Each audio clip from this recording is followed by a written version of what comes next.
Bonjour Pékin. Le Soudan du Sud a déclaré mercredi dernier que 70% de ses gisements pétroliers restaient inexplorés, appelant ainsi toutes les compagnies internationales de l'énergie à les explorer en vue de relancer l'économie du pays. Le ministre sud-soudanais du pétrole a souligné que le pays le plus jeune d'Afrique n'avait exploré que 30% de ses gisements pétroliers. Il a exprimé cependant son optimisme sur le fait que son pays aurait d'ici la fin de cette année ramené ses niveaux de production à ceux d'avant la guerre civile, c'est-à-dire 290 000 barils par jour. En même temps, le responsable sud-soudanais a révélé que Gazprom Neft, le troisième producteur d'huile de Russie et filiale de Gazprom, a signé mardi dernier un protocole d'accord avec le gouvernement du sud du Soudan pour explorer 4 blocs pétroliers. Une signature qui intervient en marge d'une conférence sur le pétrole qui vise à attirer davantage d'investisseurs dans le pays. Selon la Banque mondiale, le Soudan du Sud est le pays le plus dépendant du pétrole au monde, puisque celui-ci représente la quasi-totalité de ses exportations et près de 60% de son produit intérieur brut.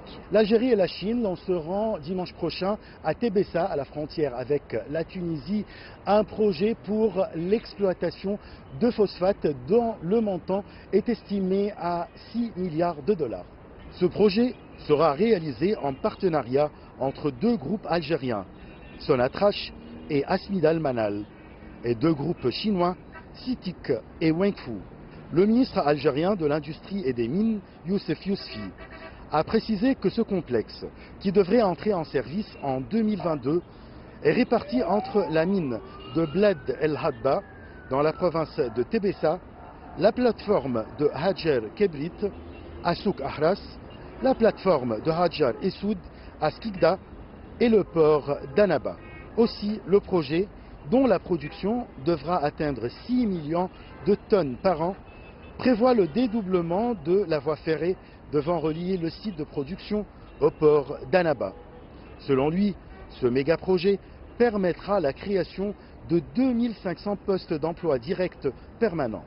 Rappelons que la première réunion de la commission mixte chargée de la mise en œuvre de la convention, tenue janvier dernier à Alger, a débouché sur une liste de 5 projets. Il s'agit du port du centre, de l'exploitation du phosphate dans l'est du pays, de la sous-traitance dans la fabrication automobile, des appareils de paiement électronique, ainsi que de l'exploitation de granit et de marbre. En Tunisie, le Conseil d'affaires Tunisie-Chine s'apprête à recevoir mardi prochain une importante délégation d'hommes d'affaires chinois. Dans le cadre de la promotion des relations bilatérales entre la Tunisie et la République populaire de Chine, le Conseil d'affaires Tunisie-Chine de l'Union tunisienne de l'industrie, du commerce et des arts, l'UTICA, s'apprête à recevoir le mardi 27 novembre une importante délégation d'hommes d'affaires chinois. Ces hommes d'affaires, participant à cette mission, seront répartis entre plusieurs secteurs d'activité, à savoir l'infrastructure, l'industrie mécanique et métallurgique, la télécommunication, les énergies renouvelables, l'environnement, ainsi que les matériaux de construction. Selon la vice-présidente du Conseil d'affaires Tunisie-Chine, Doha Mizouni Chtourou, la délégation a émis le souhait de rencontrer les opérateurs économiques tunisiens en vue de promouvoir les opportunités d'affaires et de partenariat.